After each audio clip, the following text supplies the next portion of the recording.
Privilegio poder estar eh, sirviendo en partes de mi país, poder estar con ustedes también en Quilpué. Mis padres viven en Quilpué y ellos trabajan también en Quilpué. Y como decía Roberto, es cierto, nos conocemos años, también con Claudio, nos conocemos hace mucho tiempo.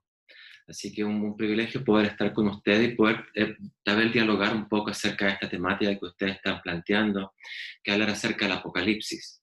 ¿Okay?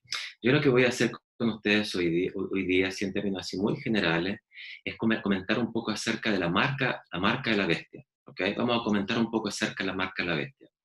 Y la idea es, obviamente, ir al texto bíblico, vamos a ver varios textos de la Biblia y tratar en términos bíblicos, y eso yo quiero subrayarlo, ¿ok? Como, bueno, mi área es Biblia, ¿no? Pero nosotros somos el pueblo de la Biblia. Entonces, la idea es que en términos bíblicos, únicamente en términos bíblicos, podamos definir lo que es la marca de la bestia. Ahora, muchas veces se habla de que la marca de la bestia es una suerte de imposición física, literal, visible, que algunos tendrán y que será implementada a través de o un chip, no sé si ustedes han escuchado eso alguna vez, a través de un chip, o inclusive, ¿cierto?, a través de otros elementos en los cuales se plantea que podría llevarse a cabo. La verdad es que eso es una ironía, ¿por qué? Porque la verdad es que ya todos tenemos un chip hace mucho tiempo, y ese chip se llama celular. Todo el que tiene un celular tiene un chip, y cada uno puede saber dónde cada uno está aquí, está allá, etc. Entonces, la verdad es que pensar de que en el futuro se implementará un chip es olvidarnos de que hoy, ya en el presente, estamos todos conectados con un chip. Sin embargo, el foco, ¿cierto? Y la idea de poder comentar hoy día con ustedes es ir al texto bíblico e intentar descubrir lo que realmente significaría la marca de la bestia desde la perspectiva del texto bíblico. ¿Okay? Entonces, para eso, yo les voy a pedir si ustedes pueden abrir sus Biblias, vamos a leer varios textos de la Biblia, y esos textos de la Biblia nos van a llevar a poder resolver esta cuestión. ¿Okay? Ya al final yo voy a dejar espacio, algunos minutos, para que ustedes puedan preguntar si tienen alguna duda, por favor. Si algo no quedó claro, pueden hacer algún comentario, sin ningún problema. Yo estoy dispuesto, ¿cierto?, a poder, si no sé la respuesta, voy a decir que no sé, y si la sé, desde el texto bíblico, podemos comentarla. Entonces, la temática de hoy va a ser la marca de la bestia. Entonces, vamos a pensar que estoy con ustedes, ¿cierto?, en términos físicos. Yo no tengo un PowerPoint o un slide, lo que sí tengo es un whiteboard, y lo que voy a hacer con Blackboard, y lo que voy a hacer con ustedes es simplemente mostrar algunos elementos, ¿cierto?, que podrían ser interesantes para que nosotros comentemos, ¿ok? Entonces yo voy a escribir acá los textos, vamos a ir comentando, yo los voy a ir leyendo también, ustedes me pueden ayudar, si es posible también, yo puedo preguntar si alguien me puede ayudar con el texto bíblico, sería fantástico si todos participamos como si yo estuviera con ustedes presentes en el grupo pequeño. Entonces, lo que vamos a comentar hoy día es acerca de la marca de la bestia, ¿ok? La marca de la bestia está presente en un libro en particular, que es el que ustedes conocen. Es el único libro, en realidad, que habla acerca de esto, que es el Apocalipsis. Ahora, cuando nosotros entendemos el Apocalipsis, tenemos que entender dos cosas en particular. Una de ellas es la siguiente.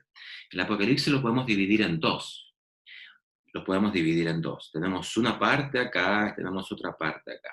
Entonces, esta parte que está acá sería del capítulo 1 hasta el capítulo 11. Y después la otra parte sería el capítulo 12 hasta el final del libro. Entonces, ¿por qué es tan importante eso? Porque la marca de la bestia aparece en esta parte en particular, aparece en este momento. Entonces, ¿qué significa eso? Significa que nuestra interpretación de la marca de la bestia está centrada en torno a este momento en particular. Entonces, muchas veces se dice que la Apocalipsis se puede dividir en dos, porque aquí hay un periodo que es más histórico, ¿ok? Y este periodo es más profético. Eso significa que muchos elementos que están presentes en esta parte ya se cumplieron ya. Ustedes estudiaron, ¿cierto?, con Roberto, las 7 iglesias, estudiaron los 7 sellos, todos son elementos históricos que se han cumplido a través de la historia.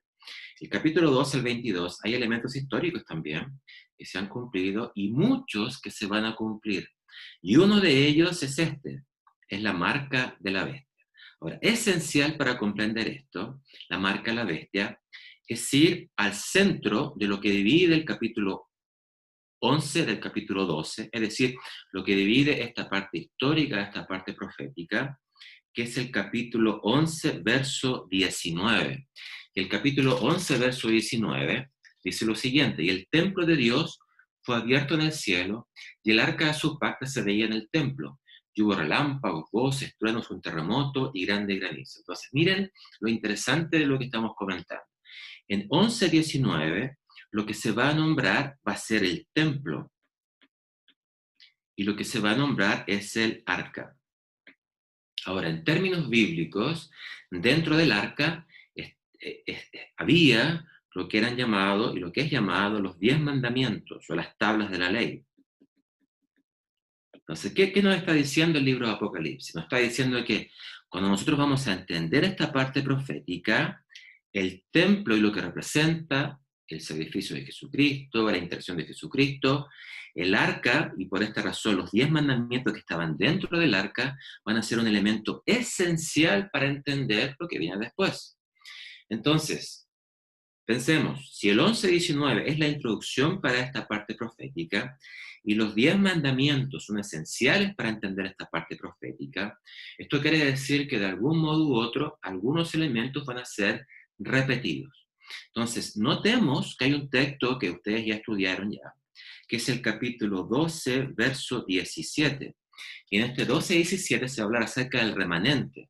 Y dice así: entonces el dragón se llenó de ira contra la mujer y se fue a hacer guerra contra el resto de la descendencia de ella, los que guardan los mandamientos de Dios y tienen la fe de Jesús. Entonces es interesante que aquí, si nosotros pensamos en el remanente, el contexto siguen siendo los mandamientos, es decir, los 10 mandamientos. Entonces, cuando pensamos en esto, quiere decir que en términos proféticos, en términos de lo que estamos viviendo ahora, el foco, el centro de toda esta discusión, de toda la discusión del Apocalipsis, va a estar centrada en la ley de Dios, en los 10 mandamientos. Es decir, este remanente que tiene tus 10 mandamientos, como vimos, el templo se abre, separa la parte histórica profética, la parte profético-histórica, y ya dentro de esta historia podemos mencionar entonces que lo esencial acá sería este tema, que sería la ley de Dios. Teniendo en mente eso, y esto es importante, nosotros ahora vamos a entender ahora el contexto en el cual va a aparecer esta marca de la bestia. Entonces, si nosotros vamos a Apocalipsis 12:17, lo acabamos de leer, nos dice que un dragón se llena de ira contra el resto de la descendencia, el remanente. Es un dragón. Ahora, este dragón, que según el texto bíblico nos dice que es el diablo y Satanás, nos dice que él va a ocupar dos bestias para poder llevar a cabo su trabajo.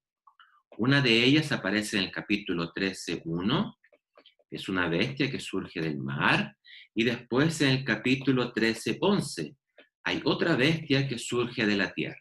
Entonces quiere decir que el dragón va a usar dos instrumentos para poder llevar a cabo sus propósitos, en este caso perseguir al remanente. Y muchas veces yo lo presento de esta manera. Si vamos a pensar que el dragón, dice el texto, ¿cierto? El capítulo 13, el capítulo 12 y 17 dice que aparece este dragón. 13:1 dice, me paré sobre la arena del mar, y eso es interesante, está presente la arena, ¿ok?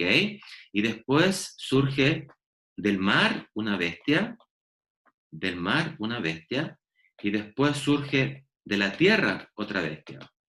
Es interesante para mí eso, porque lo que separa el mar de la tierra es la arena. Entonces, por eso algunas versiones de la Biblia que ustedes después pueden comentar, que no sea la Reina Valera del 60 o del 95, dice que quien se para realmente sobre la arena es el dragón. Entonces quiere decir que el dragón se para en esta arena para mostrar cómo él está detrás del surgimiento de esta bestia que surge del mar y finalmente de la bestia que surge en la tierra, que es lo que se va a transformar. Pensando en eso, que este dragón tiene ese propósito de hacer daño, vamos a pensar así, este dragón quiere hacer daño, y para eso este dragón va a usar una bestia que surge del mar, una bestia que surge de la tierra. Esta bestia que surge de la tierra, esta bestia que surge de la tierra, es la bestia que va a, dentro del contexto, va a imponer esta marca. Entonces, por esa razón, nosotros nos vamos a centrar en forma particular en entender lo que dice el capítulo 13, ahora verso 11 hasta el 18. Vamos a intentar comprender cómo entender esta marca.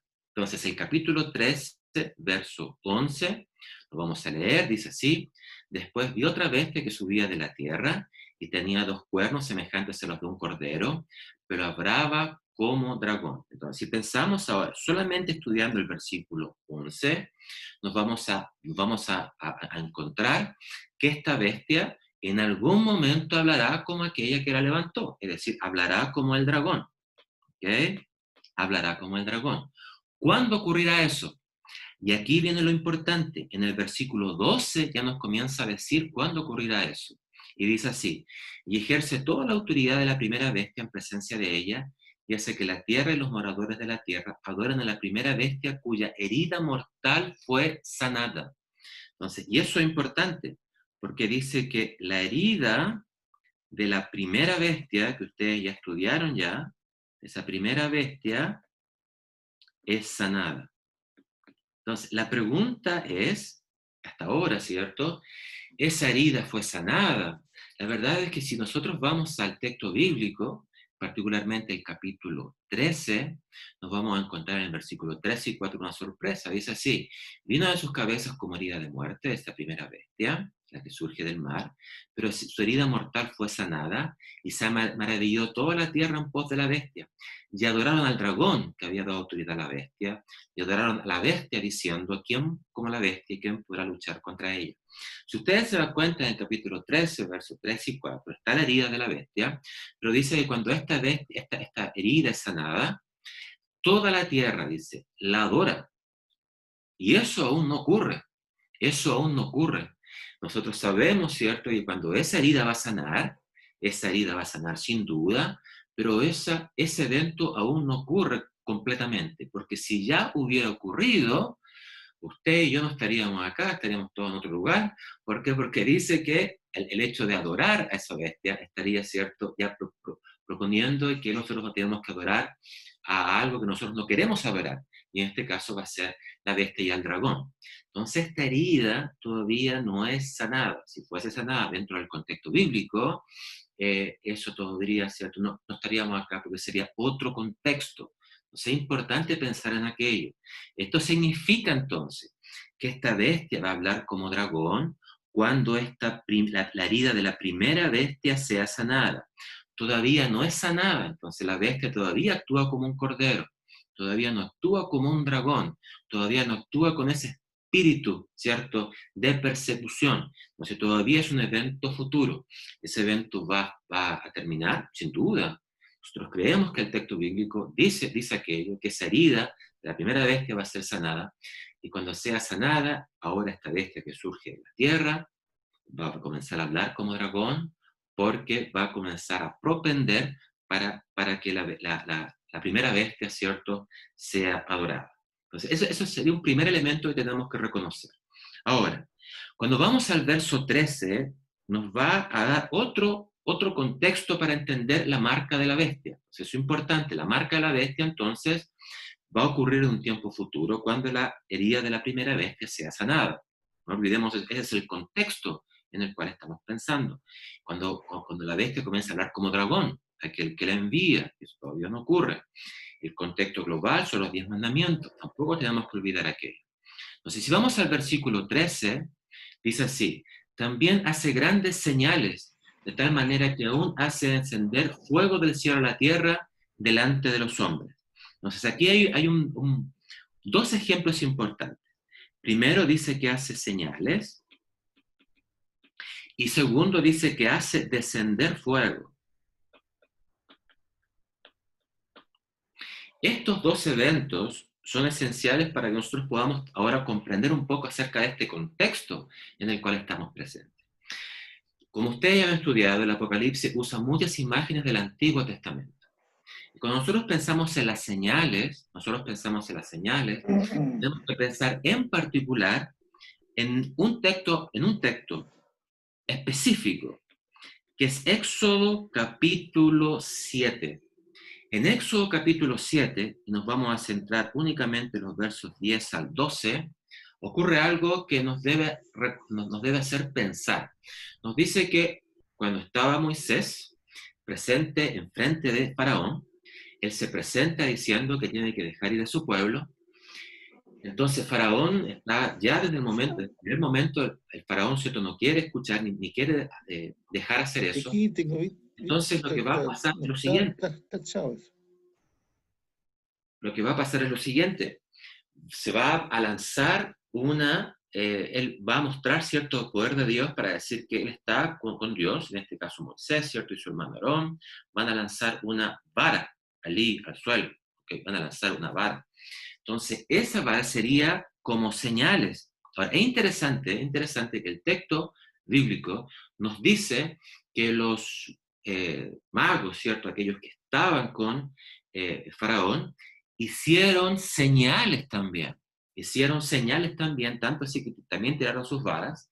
El texto bíblico del versículo 12 en particular nos dice que la vara de Aarón, ¿cierto?, se comió las otras varas, pero ya podemos notar que hay una parodia, hay una falsificación de algo que es verdadero. Entonces, esas señales, es interesante, nos hacen recordar que hay una parodia, algo que es mentira, algo que es falso, que aparentemente es verdad, pero es falso. Un segundo elemento que esta bestia va a hacer es hacer descender fuego del cielo.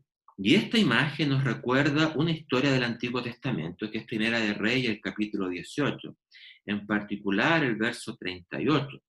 Y esta es la historia de Elías en el Monte Carmelo. Y si ustedes se recordarán, lo que demuestra de que Dios está con Elías, lo que demuestra que Dios es el Dios verdadero, es que va a descender fuego del cielo. Y desciende fuego del cielo y quema todo, ¿cierto?, el sacrificio. Entonces, ¿qué nos dice el contexto dentro de este versículo? Si nosotros vamos a pensar esta cuestión y vamos a intentar, ¿cierto?, dialogar en términos de lo que el texto nos está diciendo, ya en el verso 13 nos está diciendo que hay algo que es falso y que hay una falsa autoridad. Es decir, esta bestia imitará algo que en el pasado representaba lo verdadero, al Dios verdadero, que representaba, cierto, lo que era correcto. Quiere decir que hará las señales de estos magos, ¿no? Señales de estos magos, y se le permitirá en términos simbólicos, en todo esto, hacer descender fuego del cielo, como imitando aquello que fue hecho en el pasado. Todo esto es simbólico para mostrar de que hay una falsa autoridad. Quiere decir entonces que el contexto de la marca de la bestia acontece en un contexto de falsa autoridad, de algo que es falso, que no es mentira, que es una imitación de lo verdadero, pero no es. Es importante pensar en aquello. Si vamos a pensar, entonces sería una imitación de aquello que es verdadero. Ahora, cuando nosotros avanzamos en nuestra lectura, vamos a encontrarnos ahora con el verso 14.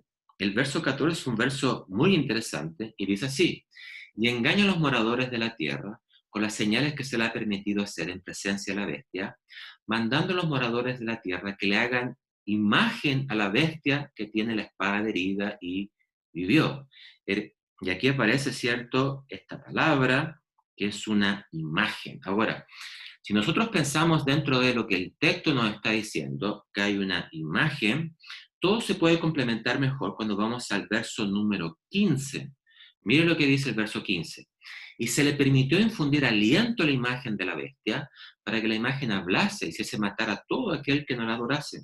Entonces ahora dice que se le invoca aliento a esta imagen. Estos dos elementos nos recuerdan un evento del Antiguo Testamento, en particular Génesis capítulo 2.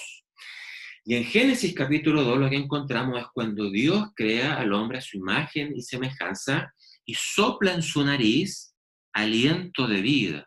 Y eso es interesante, Porque lo que nos está diciendo el libro cierto de Apocalipsis, que dentro de este contexto de la marca de la bestia, lo que vemos es que esta bestia está imitando ahora al Creador, quiere imitar al Creador. Entonces, si vamos a pensar, el contexto sería una falsa creación. Entonces, vamos resumiendo así para que no nos olvidemos. Así, cuando vamos a este capítulo 13-18, en primer lugar es una cuestión futura, la bestia tiene que ser completamente, la herida tiene que ser completamente sanada.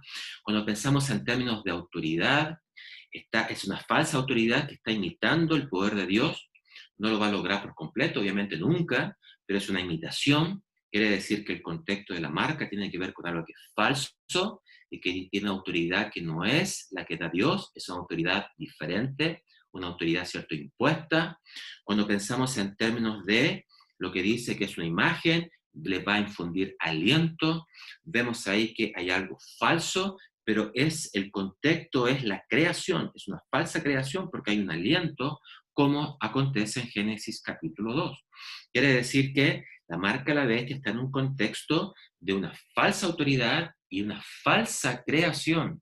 Es decir, que sería una creación, no una creación divina, sería una creación que representaría algo humano. ¿Ok? Ahora, cuando nosotros seguimos leyendo, nos vamos a encontrar en el verso 16, dice lo siguiente. Vamos a anotar aquí, verso 16, dice así: y hacía que a todos pequeños, grandes y ricos, y pobres y libres, se le impusiese una marca en la mano derecha o en la frente. Todo esto está presente dentro del contexto del versículo 15. Vamos a retroceder un poco. Y en el versículo 15 aparece esta imagen, y está esta imagen o representación de matar. Ahora, ¿qué nos recuerda eso en términos nuevamente de ecos del Antiguo Testamento? Eso claramente nos va a recordar Daniel capítulo 3. Y si ustedes me acompañan, por favor, a Daniel capítulo 3, nos vamos a encontrar con una gran sorpresa. En Daniel capítulo 3, lo que va a decir es lo siguiente. Dice el versículo 1 y el versículo 2. El rey Nabucodonosor hizo una estatua de oro cuya altura era de 60 codos y su anchura de 6 codos. Qué interesante, porque dice que esta estatua era de 60 codos y su anchura de 6 codos, lo cual nos recuerda el verso 18, cuando dice que y su número 666, una conexión importante dentro de esta historia. Y dice después, y envió el rey Nabucodonosor a que se reuniesen los sátrapas, los magistrados y los capitanes, oidores, tesoreros, y va a nombrar una serie de personajes, y el verso 3 va a decir: fueron pues reunidos los sátrapas, y los va a seguir mencionando, y el verso 4 dice: y el pregonero anunciaba en alta voz: mándase a vosotros, oh pueblos, naciones y lenguas, que al oír el son de la bocina, de la flauta, del tamboril, del arpa, de la música, os postréis y adoréis la estatua de oro que el rey Nabucodonosor ha levantado. Entonces, miren qué interesante. Aquí en Daniel 3 hay una estatua, tiene 60 por 6, en Apocalipsis capítulo 13, 15, 6, y el versículo 17, 18, obviamente, lo que aparece, y claramente es una imagen, es una suerte de estatua, aparece el hecho de matar, está presente el hecho de matar, y aparece, ¿cierto?, el 666, pero si nosotros vamos a pensar qué nos puede, ¿cierto?, eh, eh, qué eco podemos descubrir dentro de esta imagen, obviamente lo primero que se nos viene a la cabeza es que aparece una adoración. Pero ¿qué adoración? Es una adoración falsa, porque el texto bíblico claramente nos dice que el único que tiene que ser adorado es Dios. Entonces, en Daniel capítulo 3 tenemos una adoración falsa que claramente está representada en los versos 17 y 18, donde dice que cuando se le pregunta a estos jóvenes por qué no se arrodillan, ellos responden: he aquí nuestro Dios a quien servimos puede librarnos del horno de fuego ardiente, y de tu mano, oh Dios, nos librará. Y si no sepas, oh rey, que no serviremos a tus dioses.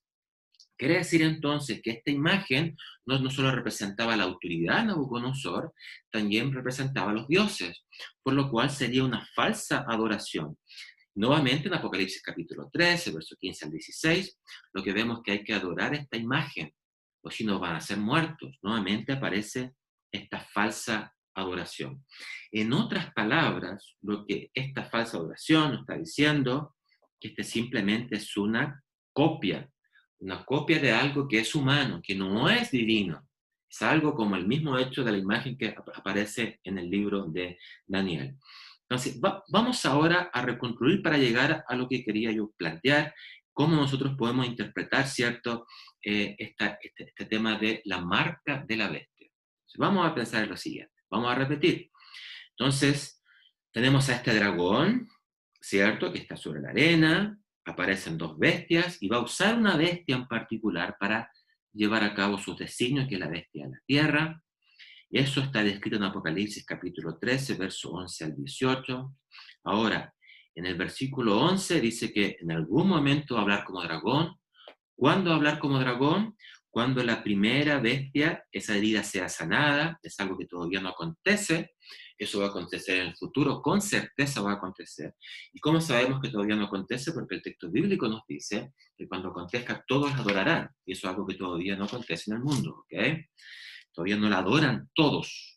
Ahora, cuando ocurre eso, cuando esa bestia, ¿cierto?, sea sanada, va a promover una adoración, y para eso va a ser señales, y son señales que son tomadas como imágenes del Antiguo Testamento, en Éxodo, Primera de Reyes, y todo eso es para demostrar que hay una falsa autoridad, es decir, Dios está conmigo, pero eso es falso, eso es mentira, eso no es verdad, es una falsa autoridad, es una imitación de algo que no es correcto. Después dice que hace una imagen, ¿cierto? Hace una imagen que se le infunde aliento, eso nos recuerda a Génesis capítulo 2. Es decir, es una falsa creación. Quiere ser un creador, pero no puede.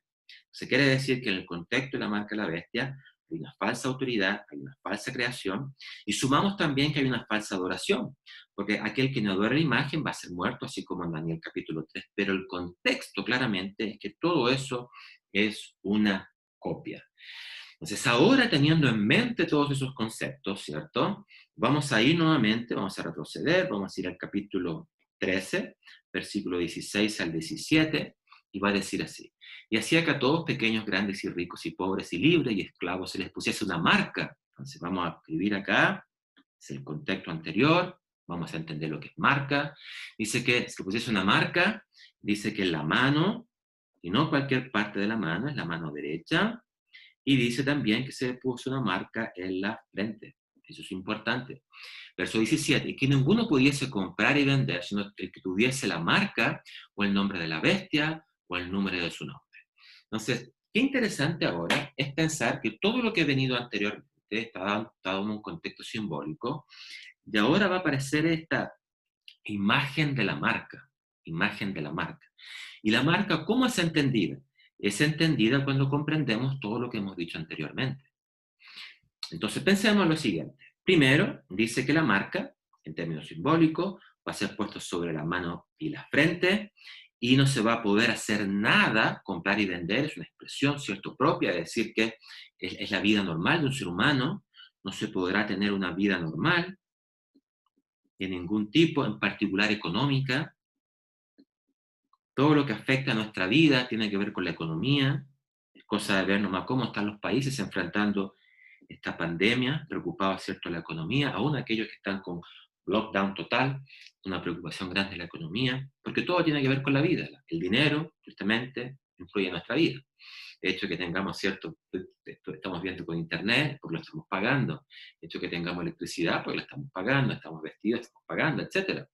Entonces, esa marca impedirá tener una vida normal. Eso es algo que va a afectar grandemente. Ahora, esa marca, según lo que nos dice el verso 16, va a ser impuesta a todos, a todos. Y eso significa que es una imposición por la fuerza. No es algo que el que quiera, no, es algo que va a ser impuesto por la fuerza. ¿Por qué? Porque se dice que se les pusiese una marca, si no, no van a poder hacer nada. ¿Ok? El hecho que diga mano derecha y frente es importante. Y es importante ¿por qué? Porque nos ayuda ya a ir entendiendo que en términos bíblicos, en términos del texto que estamos leyendo, qué puede significar esta marca. Cuando vamos al capítulo 14, verso 1, nos vamos a encontrar lo siguiente. Dice: después miré, y aquí el Cordero estaba en pie sobre el monte de Sión, y con él 144,000 que tenían el nombre de él y el de su padre escrito en la frente.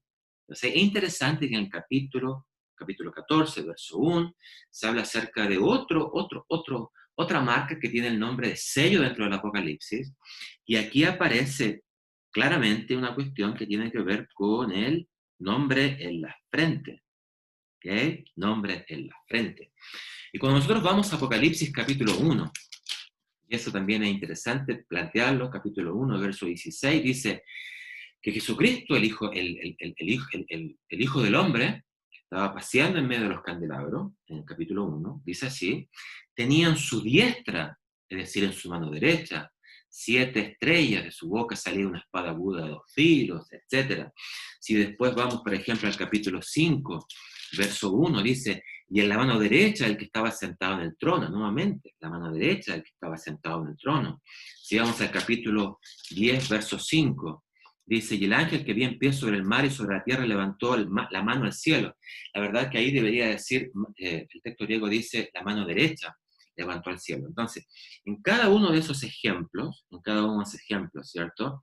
Los voy a anotar aquí, 1.16, por ejemplo, 5.1 y 10.5, aparece la mano derecha. Y aparece la mano derecha vinculada con Jesucristo, con Dios, con el ángel. Y en todos esos casos, claramente, la mano derecha representa una actividad que va a ser realizada. Una actividad, ¿cierto? Que es una actividad, podríamos decir, sagrada, llevada a cabo, ¿cierto? Por alguien superior. Entonces, cuando dice que la marca de la bestia es puesta sobre la frente, el hecho de que sea un nombre, ¿cierto? En términos, ¿cierto?, del capítulo 14, verso 1, eso significaría propiedad. Es decir, la marca representaría una propiedad de algo, ¿cierto?, que no somos. Y la mano derecha representaría acción. ¿Ok? Representaría acción. Entonces, en otras palabras, el hecho de que alguien reciba la marca de la bestia está diciendo, yo no soy de propiedad de Dios, yo soy de propiedad de la bestia. Y todo lo que yo hago es una cuestión de acción, pero es una cuestión de acción sagrada dentro del contexto de la bestia. No es una acción sagrada para Dios, es una acción sagrada para la bestia. Entonces, cuando vamos pensando en eso, ya comenzamos a notar que esta marca de la bestia claramente tiene connotaciones religiosas, tiene connotaciones que son simbólicas. ¿Y cómo uno podría describir el significado claro de esta marca? Vamos a ir a un último texto para después dar una interpretación del pasaje. Cuando vamos a Apocalipsis capítulo 14, vamos a Apocalipsis capítulo 14.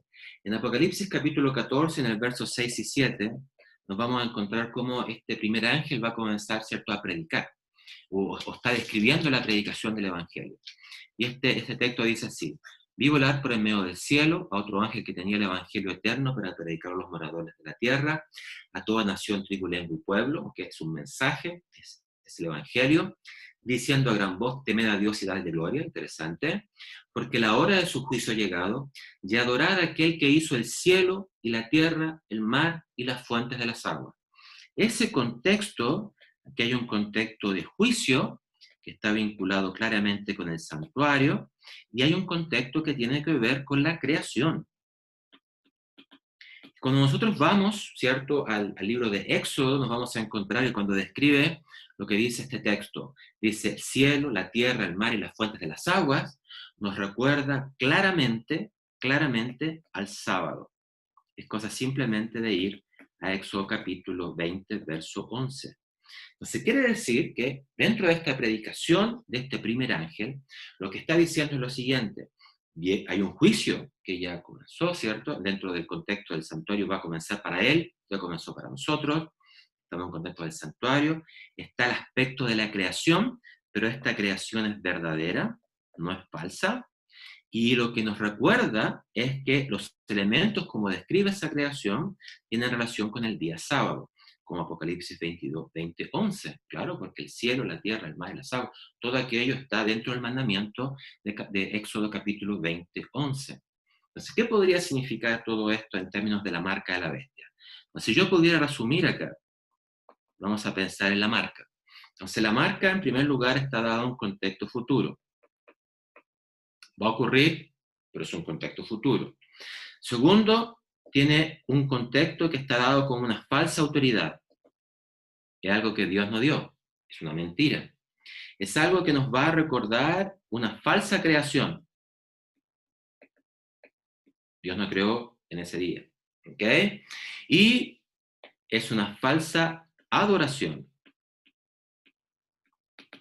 Entonces, si recuerdan, Daniel capítulo 3, Génesis capítulo 2 como imagen, ¿cierto? Y aquí tenemos, ¿cierto? Éxodo capítulo 7, y acá tenemos Primera de Reyes capítulo 18. Y el futuro tiene que ver con la sanidad de la herida. Entonces, ¿cómo nosotros podríamos entender todo esto?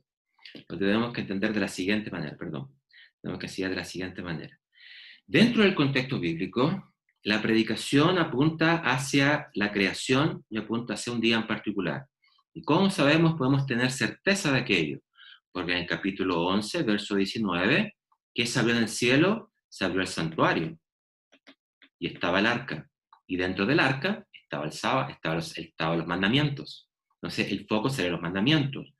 Cuando vamos a Apocalipsis, capítulo 17, el foco del remanente, entre otros, tiene que ver con los mandamientos. Quiere decir que la marca, de algún modo u otro, está vinculada con esto. Es como una contraargumento hacia los mandamientos, en particular un mandamiento que sería el día sábado. Si yo les preguntara a ustedes, ¿cuál es el único día que podría ser impuesto por la fuerza en el futuro, donde tiene una falsa autoridad porque Dios no la dio?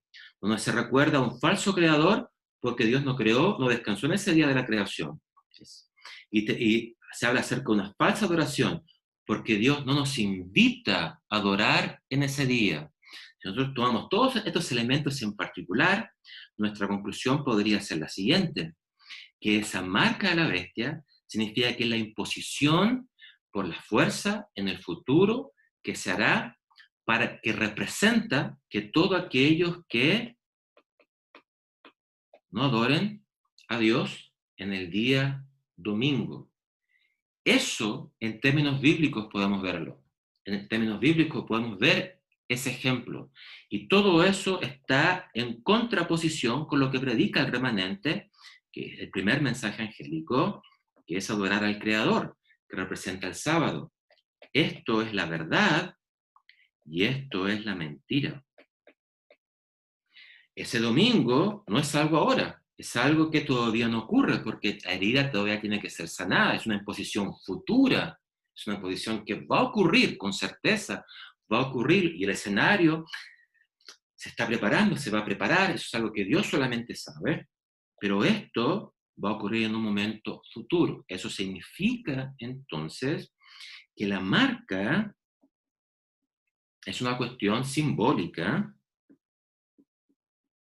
y que tiene que ver con la lealtad del cristiano. No es un chip, tampoco es una vacuna, es un símbolo claro que se tornará una realidad, porque todo símbolo en el Apocalipsis concreta una realidad, así como la bestia que surge, ¿cierto?, del mar, tiene una connotación, ¿cierto?, con la Roma papal, y la bestia que surge de la tierra tiene una connotación con el imperio americano, pero que aún no habla como un dragón. Todos esos símbolos representan un elemento que se llevará a cabo.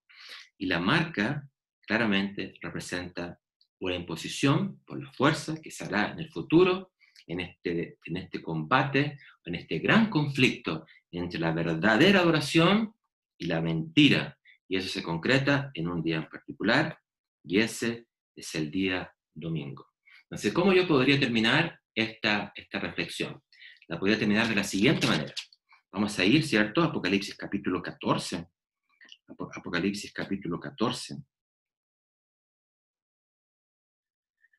Apocalipsis capítulo 14 y el versículo 9, ¿cierto?, hasta el 11, dice así: y el tercer ángel le siguió diciendo a gran voz: si alguno adora a la bestia, miren, es un llamado a atención, y a su imagen, y recibe la marca en su frente o en su mano, él también beberá del vino de la ira de Dios, que ha sido vaciado puro en el cáliz de su ira, y será atormentado con fuego y azufre, y delante de los santos ángeles del Cordero. Y el humo de su tormento sube por los siglos de los siglos, y no tienen reposo de día ni de noche los que adoran a la bestia, de su imagen, ni nadie que reciba la marca de su nombre. Entonces, en otras palabras, Dios nos está invitando a no recibir la marca de la bestia. Cuando dice no recibir, significa que nosotros tenemos que ser leales, como fueron los amigos de Daniel, para de esa manera no recibir la marca en un contexto de falsa adoración, en un contexto de falsa autoridad y en un contexto, cierto, de falsa adoración y creación. Entonces, claramente el Señor nos está invitando a no recibir la marca. La invitación del Señor es a recibir el sello de Dios, pero ese es un estudio que con seguridad ustedes hicieron o van a hacer en el futuro. Muchas gracias, que Dios les bendiga. Espero que haya quedado claro lo que yo he comentado en esta hora. Si hay alguna pregunta, por favor, ahí Claudio, Roberto pueden... Sí, yo quiero hacer una... ya. ¿Puedo hablar? Quiero preguntarle al pastor respecto al versículo 3, capítulo 13, versículo 1, cómo entender de que efectivamente es el dragón el que se para en la arena, porque cuando uno lee el contexto da la impresión que el que relata es el que está viendo la visión, en este caso sería Juan. Entonces, ¿qué elemento a mí me hace con certeza tener la seguridad de que no es Juan el que está relatando, sino que en esa parte el relato la sigue el dragón? Ok, excelente pregunta. Tristemente, yo la podría responder únicamente, y eso es muy triste para mí, únicamente con el texto cierto griego, ¿ok? Y eso es triste para mí poder decirlo. Entonces, el texto griego acá, lo que está diciendo, ¿cierto? Y dice, y él se paró sobre la arena del mar. No dice, yo me paré. ¿Cómo uno podría tener seguridad de eso? Es como, ir a otras versiones de la Biblia. Por ejemplo, yo puedo ir aquí a la PDT, ¿cierto? Y el dragón se quedó a la orilla del mar. Podría ir también a otra versión de la Biblia, que es interesante, que es la Biblia de las Américas, una traducción formal, ¿cierto? Dice, el dragón se paró sobre la arena del mar. O podría ir, ¿cierto?, a la nueva versión internacional también, nueva versión internacional. Aquí está. Dice, entonces el dragón se enfureció, perdón, y el dragón se plantó a la orilla del mar. El texto griego, y eso es muy triste para mí, cierto decirlo, pero el texto griego aquí dice staphe, sería la tercera persona, perdón, del singular. Es un verbo, cierto, que está en la voz pasiva, es decir, que recibe la acción. Entonces dice, y él se paró, y él, el antecedente, claro, dentro de la gramática sintáctica sería el dragón. Entonces, claramente el texto griego está diciendo aquello. Tristemente la Reina Valera no lo traduce de esa manera, pero la verdad es que el texto griego así lo hace, y por eso las traducciones modernas, cualquier traducción moderna que ustedes puedan ir, Biblia de Jerusalén, etcétera, va a decir, y se paró. Quien se paró fue el dragón. Entonces, esa es la forma en que yo podría, tristemente, hermano Arturo, disculpa que lo diga así, pero sería el texto griego, pero se puede comentar se puede ver también otras versiones, ¿no?, que intentan descifrar aquello.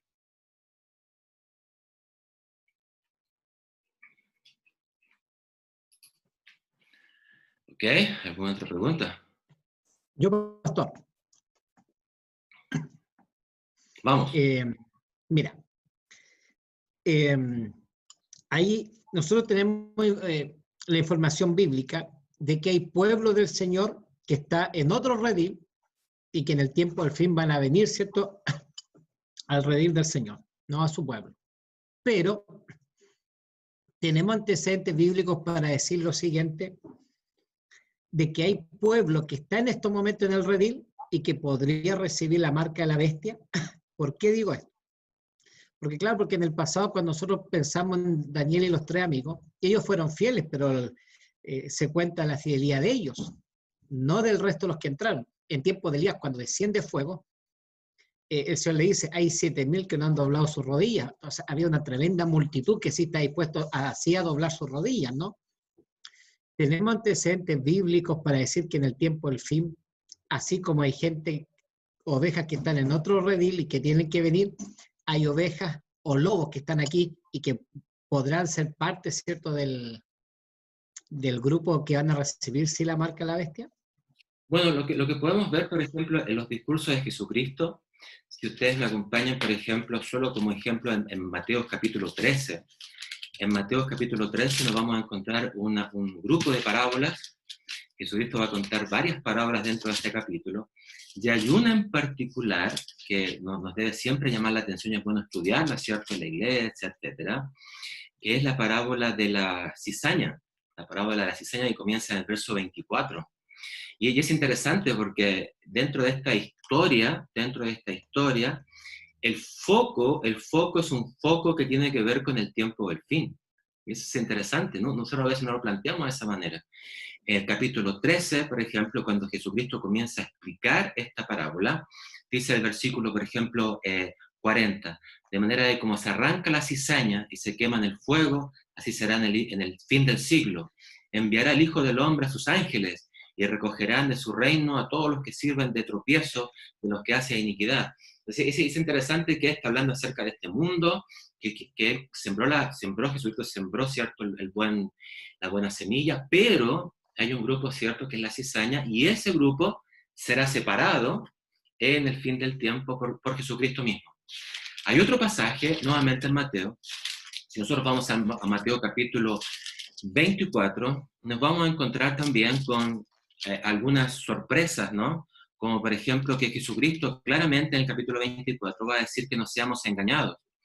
Y el versículo 10 dice, muchos tropezarán entonces y se entregarán unos a otros, y unos a otros se aborrecerán, etc. El versículo 12, y por haberse multiplicado la maldad, el amor de muchos se enfriará, más el que persevera hasta el fin, este será salvo. Y después, ¿cierto?, más adelante va a dar una advertencia referente a esto, ¿cierto? Y ahí nos va a decir, por ejemplo, que en el versículo, para ser más específico, en el versículo 33, 34, 35, dice, ¿cierto?, que esta generación pasará, mis palabras no pasarán. ¿Ok? Versículo 45 dice, quédense el siervo fiel y prudente, el cual puso su Señor sobre su casa para que les dé el alimento a su tiempo. Cuenta la historia de dos personas, y en el versículo 48 dice, pero si aquel siervo malo dijera en su corazón, mi Señor tarda en venir, Jesucristo está tardando en venir, ese recibirá, ¿cierto?, finalmente el castigo. Quiere decir entonces que en términos bíblicos puede ser, y eso es una cuestión, ¿cierto?, bíblica, que en el fin del tiempo habrán grupos que tristemente, ¿cierto?, no seguirán los caminos del Señor y que se apartarán del Señor y que finalmente tal vez, y eso es una cuestión interesante de comentar, en términos del espíritu de profecía, serán parte del grupo que perseguirá a sus hijos, ¿no? Y grandes estrellas se apagarán, y etcétera. Todo está dado en el contexto del tiempo del fin de esta parábola.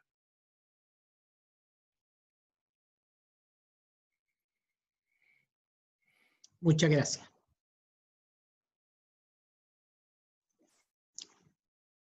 Inesita, usted tiene una pregunta, active su micrófono. Quería preguntarle al pastor si no es un chip ni una cosa tecnológica, ¿cómo nos van a controlar? Porque se está viendo que ahora toman hasta la temperatura. O sea, yo pienso, ¿cómo van a controlar que yo, por ejemplo, soy adventista, guardo el sábado, amo a Jesús y estoy de parte de la verdadera creación, del verdadero día, y no puedo comprar ni vender? ¿Cómo van a captar ellos? Bueno, creo que el foco va a estar en que el día que nosotros guardamos y hacemos todo va a ser el día sábado, ¿no? Ese es nuestro día. Entonces, dentro del contexto del fin del tiempo, el foco va a estar en esa realidad. Sábado o domingo. Sábado o domingo. Entonces, dentro de lo que se pensará es que no podremos adorar el sábado. El sábado como día de reposo estará abolido. Y si nosotros queremos hacerlo, queremos adorar ese día, seremos perseguidos. Es decir, que esa marca es porque vamos a romper nuestra fidelidad con Dios. Vamos a decir, yo no adoro más en sábado, ahora me voy con los domingueros porque el domingo es la mayoría. Entonces, En términos de No, ese diálogo, uno puede pensar, ¿cierto?, que la verdad es que esa imposición será porque la persecución será por el día sábado, no será solo por el día domingo. Es decir, el ser fieles al Señor va a representar aquello. O sea, si somos fieles al Señor, si alguien guarda el domingo, a nosotros no nos importa. Pero si nos impiden guardar el sábado, ahí tenemos problemas. Entonces, cuando pensamos en esta imposición del final, es porque se dirá, el único día que puede ser adorado es el domingo. Usted tiene que trabajar en sábado. Yo no iba a trabajar en sábado. Entonces está con problemas. Y si claro. yo me rindo, tengo la marca en términos simbólicos porque estoy siendo leal a la bestia y no a Dios. Amén. Ya. Muchas gracias. Nada, profesor. Pastor, por acá una consulta. En el capítulo 13, versículo 17, habla de la señal de la bestia así como algo variable, o no sé, como que no es una sola marca. No puede comprar ni vender, sino el que tenga, primero dice la marca, o el nombre de la bestia, o el número de su nombre. ¿Es así de variable acá? Y eso es muy importante esa pregunta. ¿Por qué? Porque la verdad es que en el texto uno puede pensar de la siguiente manera. La marca es el nombre y es el número. Ahora alguien podría decir, wow, o sea, nunca había pensado en eso. Pero si nosotros vamos al texto bíblico, nos vamos a encontrar con alguna sorpresa. Por ejemplo, si nosotros vamos para Apocalipsis capítulo 14, dice el verso 11, al final, y a su imagen ni nadie que reciba la marca de su nombre. Ahí mezcló marca y mezcló nombre. Si vamos al capítulo 15, el verso 2 dice, vi también como un mar de vidrio mezclado con fuego, y los que habían alcanzado la victoria sobre la bestia y su imagen, y su marca y el número de su nombre. Y eso es interesante, porque aparece el número de su nombre, es decir que nuevamente marca tiene una relación directa con número o nombre tiene una relación directa con marca. Eso en la sintaxis, ¿cierto?, del texto se llama aposición, que era muy común en el pasado, que es que yo coloco, ¿cierto?, tres sustantivos, y el primer sustantivo es explicado por el segundo y el tercero. Por eso marca puede ser nombre o puede ser número. Cuando queda todavía más claro, es en Apocalipsis capítulo 20, verso 4, dice así, y vi tronos y se sentaron sobre ellos los que recibieron la facultad de juzgar, y vi las almas de los decapitados, por causa de la palabra de Dios, los que habían adorado a la bestia de su imagen, y los que no recibieron, ¿cierto?, la marca en su frente y en sus manos, es decir, que está resumiendo todo aquello que no puede ser recibido. Entonces quiere decir que comienza con marca, frente y mano, termina con marca, frente y mano, pero en el medio nosotros podemos encontrar que aparece marca de su nombre o aparece número de su nombre. ¿Y por qué aparece eso? Es porque finalmente eso ahí es la misma cosa, pero es vista de diferentes perspectivas. Porque si pensamos que la marca representa el nombre falso de propiedad, representaría una cosa. Y si pensamos en el número, ahí tiene una vinculación con el 666.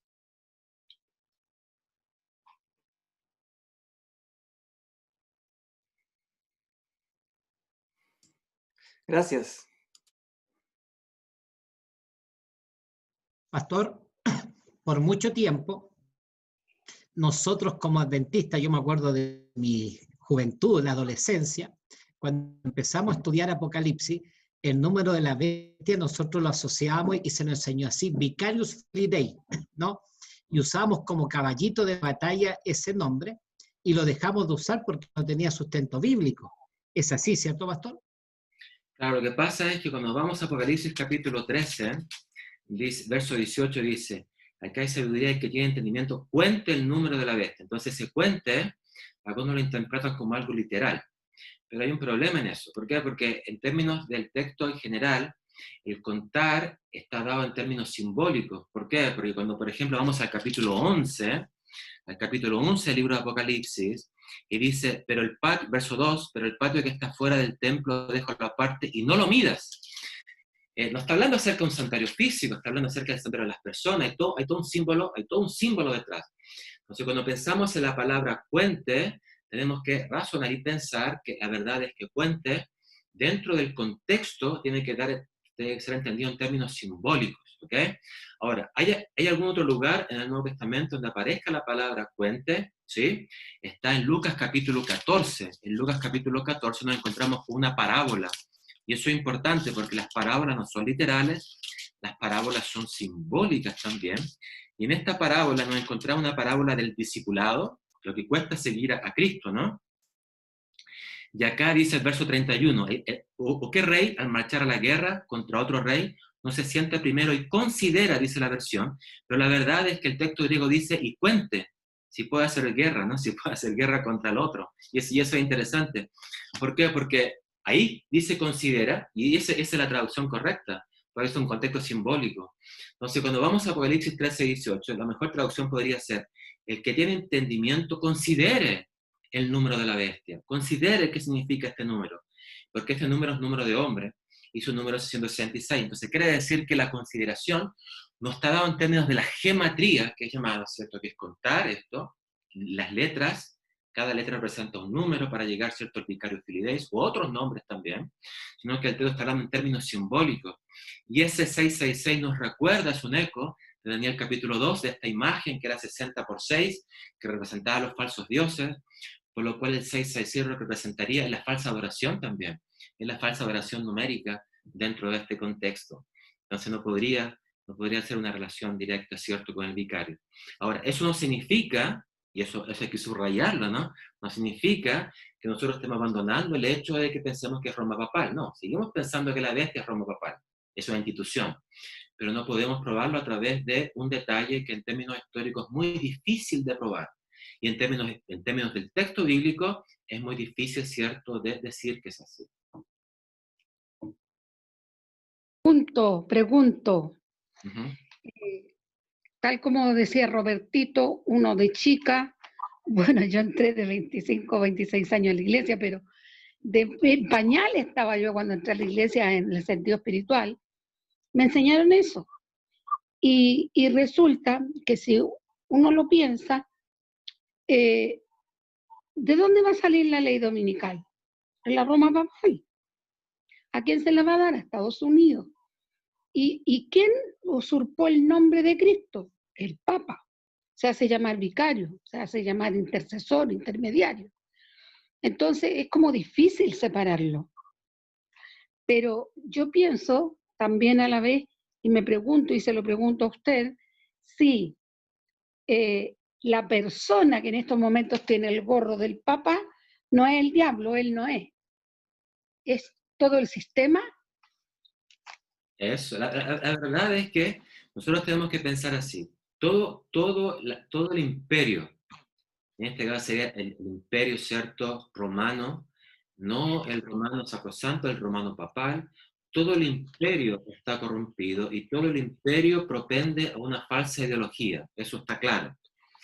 En todo el imperio, él puede ser tratado como vicarius Christi, es otra cosa, vicarius Christi es diferente, ese es el vicario de Cristo.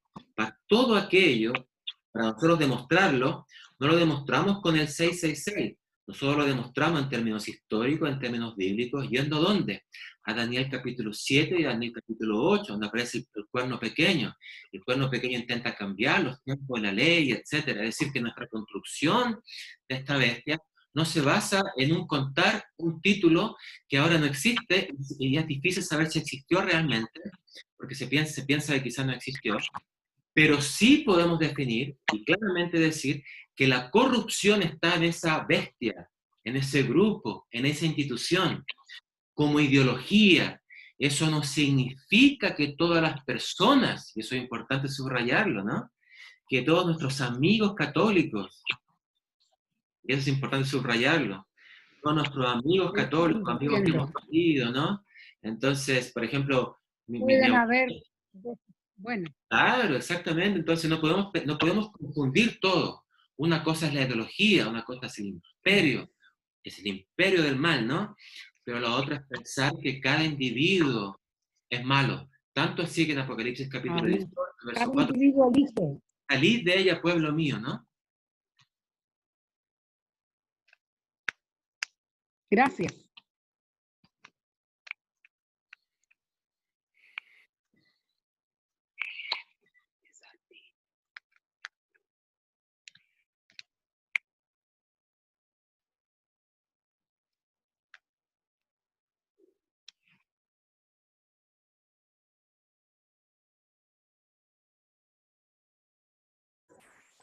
No sé si hay otra pregunta. ¿Alguien que quiera hacer otra pregunta al pastor?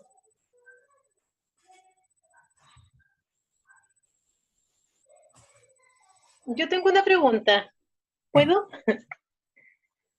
A ver, no, me surgió recién cuando escuché hablar sobre si la marca de la bestia va a ser el día domingo.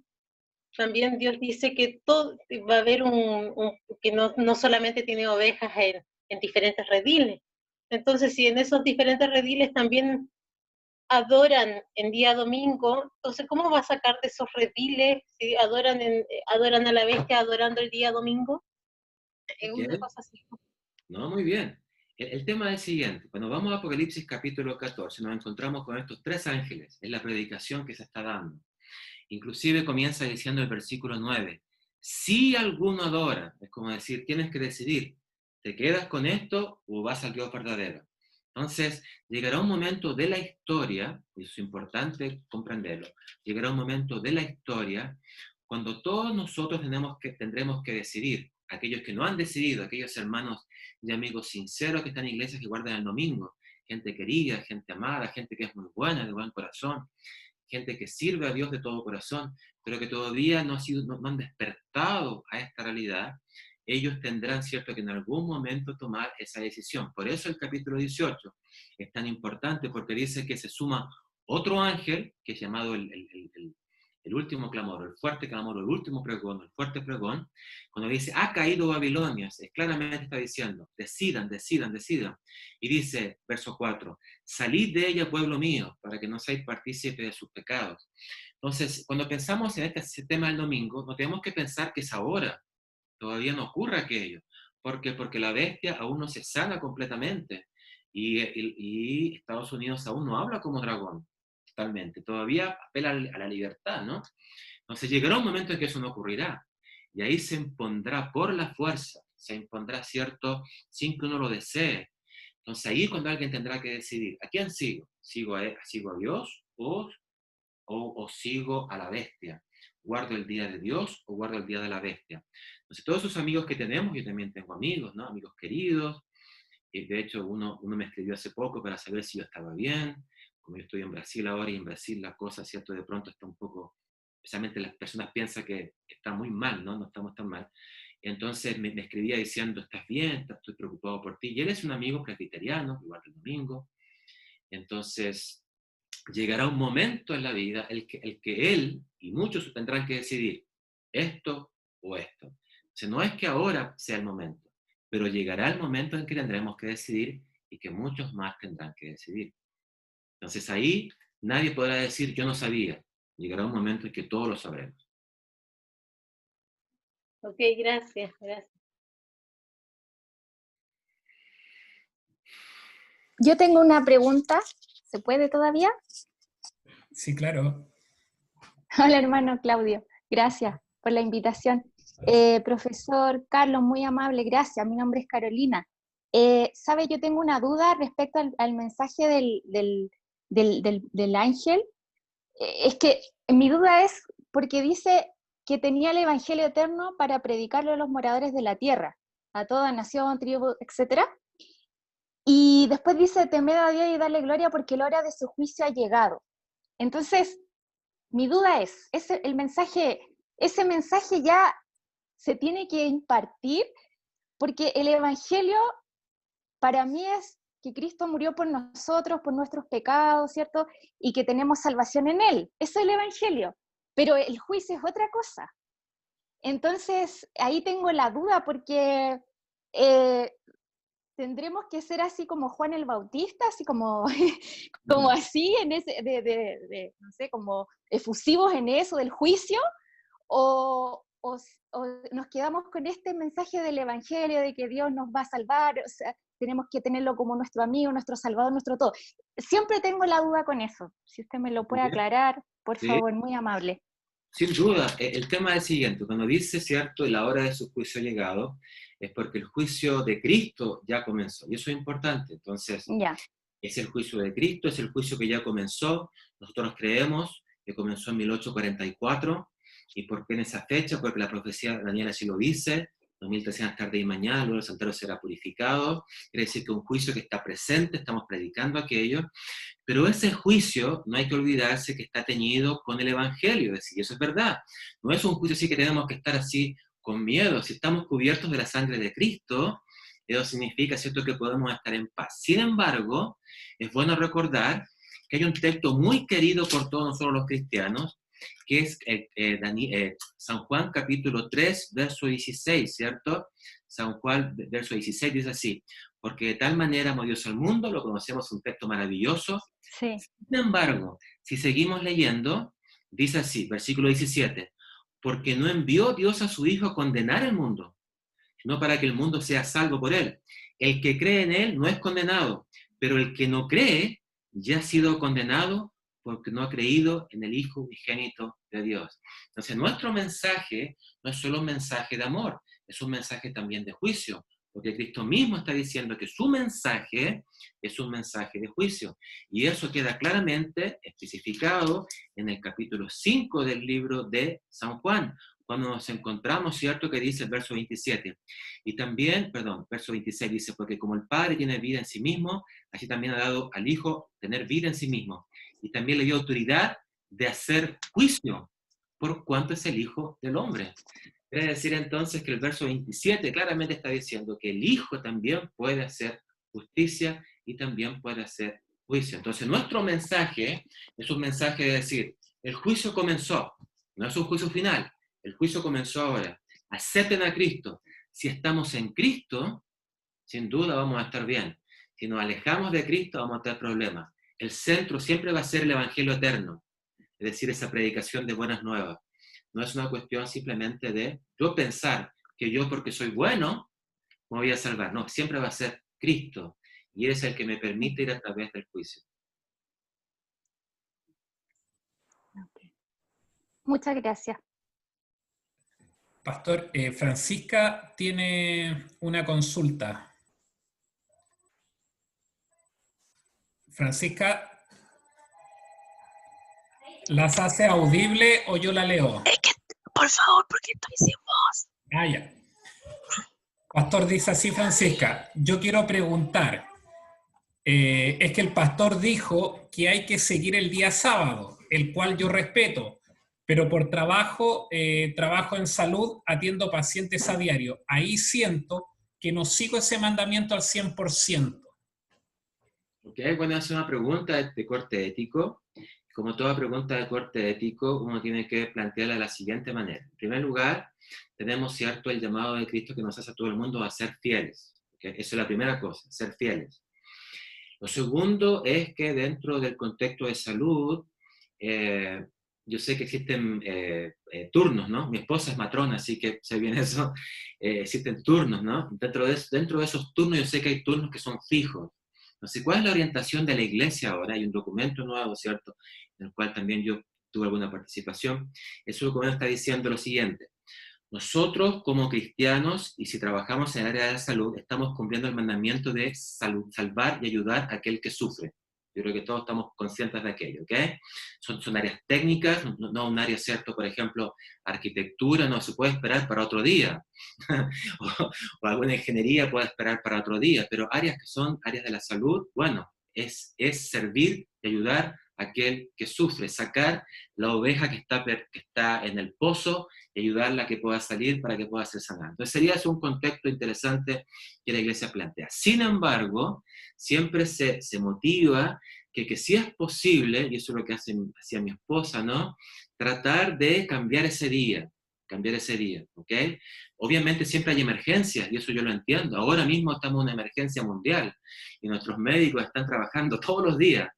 Entonces están cumpliendo el mandamiento de ayudar al prójimo. Pero hay momentos en los cuales, cuando esto todo se calme, uno puede decidir y decir, ok, voy a cambiar este por un día domingo, voy a cambiar este por un día feriado. Voy a intentar, ¿por qué? Porque el sábado es un día para que estemos todos juntos, para que podamos adorar, para que nos podamos consagrar, y todos somos llamados a estar en él. Entonces, por esa razón, se invita a todo aquel que trabaja en la salud que propenda, que busque, que luche para tener el día sábado, pero cuando hay una emergencia obviamente se entiende que es una labor que es la de salvar vidas. Entonces, bajo ese contexto, se piensa, ¿cierto?, que está cumpliendo el mandamiento claramente, que es salvar vidas. Entonces, lo que se motiva es que se intente, de algún modo u otro, buscar la fidelidad a Dios dentro de lo que es posible. Pastor, una consulta, perdone, que me surge ahora. Por ejemplo, la misma Francisquita, si ella trabaja el sábado, pero le pide al jefe que no le pague ese turno, ella lo está haciendo como obra misionera. Claro, lo que pasa es que no tiene que ver solamente con un pago, porque uno uno recibe el sueldo mensualmente, la verdad, ¿no? Entonces, lo que hacen algunos es que ese día sábado ellos lo ofrendan al Señor para alguna actividad misionera, como servicio, para que la iglesia pueda crecer, etc. Pero el no recibir, la verdad es que el espíritu no está en el dinero, el espíritu está en el servicio. Entonces, ¿por qué? Porque yo voy a seguir recibiendo mi salario a fin de mes voy a recibir todavía. No vivimos del día a día, ¿no? No tenemos un trabajo, nuestro trabajo de la salud no es día a día, es un trabajo mensual. Creo que en Chile el pago es mensual, no es cada 15 días, ¿no? Yo creo que todavía no se llega a esa ley. Entonces, si se piensa de esa manera, quiere decir que no sería ni legalmente posible hacer eso. Lo mejor es simplemente tomar ese dinero, eso es mensual, tomar ese dinero y darlo al servicio de la iglesia para ayudar a aquellos desposeídos, etcétera, sacando las cuentas que uno puede hacer. Eso es el consejo que se puede dar. Entiendo. Pastor, una vez un pastor puso un ejemplo aquí en la iglesia de Quilpué que dijo, supongamos que el hermano X tiene un colectivo y va saliendo el sábado para venir a la iglesia. Y justo la vecina va a tener su bebé. Y el marido le dice, estamos en una urgencia, por favor, ¿nos puede llevar al hospital? El hermano la lleva, dijo. Pero si le cobra, estaría mal. Claro, es que ahí vemos que, claro, por ejemplo, el trabajo de Francisco es un trabajo técnico, no un trabajo de salud. El trabajo del hermano es un trabajo que puede ser otro día. Claramente, si le cobra, estaría haciendo mal. Sin duda estaría haciendo mal. ¿Por qué? Porque estaría recibiendo ganancias, ¿no? Sí, sin duda. Pastor, yo quisiera consultar si usted puede aclararme el versículo del capítulo 14, el versículo 10 y 11, que tiene relación con lo que sale en el versículo 9, dice, y un tercer ángel lo siguió diciendo a gran voz, si alguno adora a la bestia y a su imagen y recibe la marca en su frente o en su mano, él también beberá del vino de la ira de Dios, que ha sido vaciado puro en el cáliz de su ira y será atormentado con fuego y azufre delante de los santos ángeles y del Cordero. El humo de su tormento sube por los siglos de los siglos. No tienen reposo de día ni de noche. O sea, ese contexto es así tan literal cuando habla de los siglos por los siglos. No, la verdad es que todo eso es lenguaje simbólico y queda claro cuando uno va al capítulo 20 del libro Apocalipsis. En el capítulo 20 del libro Apocalipsis uno se va a encontrar con una sorpresa interesante. Dice el versículo 13, dice 20:13 al 15, ¿no? Dice, y el mar entregó los muertos que había en él, y la muerte y el Hades entregaron los muertos que había en ellos, y fueron juzgados cada uno según sus obras, el juicio. Y la muerte y el Hades fueron lanzados al lago de fuego. Y va a explicar lo que es el lago de fuego. El lago de fuego es la muerte segunda. Quiere decir que el texto de Apocalipsis nos está diciendo que ese lago de fuego, ese humo, ¿no? Es que finalmente es la muerte que es la última muerte, es la muerte donde desaparece todo. Es la muerte donde no hay más vida, no hay más muerte, no hay nada. Todo desaparece. Entonces, es interesante pensar en eso. ¿Por qué? Porque el verso 15 dice, y el que no se haya inscrito en el libro de la vida, estamos pensando, ¿cierto?, dentro del texto que tú leíste, fue lanzado al lago de fuego. Y ese lago de fuego, ¿cierto?, sería esa ira que estaríamos planteando. La ira se puede ver de dos maneras. La ira tiene que ver con el capítulo 15 y 16, que son las plagas, y después, ¿cierto?, este lago de fuego que es la muerte segunda. Entonces la muerte segunda no es una muerte eterna. La muerte segunda es la destrucción completa que ocurre con el ser humano. Por eso el texto lo está diciendo claramente. O sea, mi duda más tiene que ver con la palabra de siglo por los siglos. ¿Cuándo esto es literal? Porque a veces se toma siglos de los siglos como literal. Claro, es que en el Apocalipsis, el cuidado que uno tiene que tener, cuando, especialmente dentro de esos contextos, el siglo de los siglos lo que está haciendo es un pensamiento semítico que repite, ¿no? Que repite algo que es como lo que vimos en la lección de la escuela sabática no hace mucho tiempo, que repite conceptos que nosotros no repetiríamos. Entonces me diría, por los siglos. Pero dice, no, por los siglos de los siglos, para simbolizar que eso es eterno. Es decir, que la desaparición de esas personas va a ser eterna, nunca más se van a levantar, van a desaparecer para siempre. Entonces es una suerte de énfasis semítico, énfasis hebreo, énfasis del Antiguo Testamento que entra dentro del Apocalipsis, porque Juan era judío, y el Apocalipsis tiene imágenes del Antiguo Testamento, para decirnos que esa imagen representa que para siempre, eternidad, no hay caso. Por eso repite tanto la imagen. Gracias, pastor. ¿Habrá alguna otra consulta?